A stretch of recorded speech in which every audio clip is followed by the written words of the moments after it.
اور حضور کی اتباع کے سانچے میں ڈل جائیں۔ زندگی کا مقصد ہی یہی ہے۔ آئے، بڑے ہوئے، جوان ہوئے، بوڑھے ہوئے، چلے گئے۔ ہم سے پہلے بھی چلے گئے، ہم بھی چلے جائیں گے، بعد میں آنے والے بھی چلے جائیں، لیکن حقیقی کامیابی اس کو نصیب ہوئی جس نے اس دنیا پہ آ کے دنیا کی زندگی کے مقصد کو سمجھا۔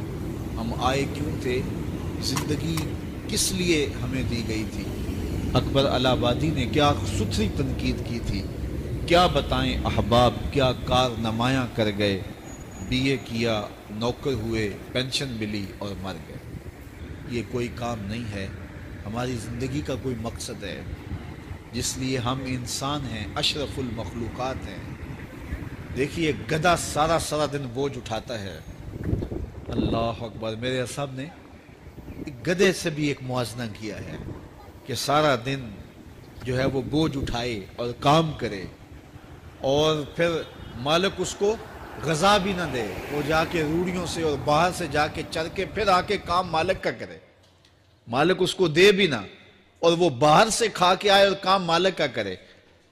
تو اگر بندہ ہو کے، انسان ہو کے اگر نہ کرے تو میرے حضور نے ایک لمبی ربائی ہے، اس میں آخر میں لکھتے ہیں، تو چنگا یعقوب یا کھوتا، تینوں شرم نہ آوے، کہ اگر وہ ایک گدھا بھی کام کرے، اپنی پیٹھ پہ بوجھ لا دے، اور تو اپنے مالک کے لیے کچھ نہ کرے۔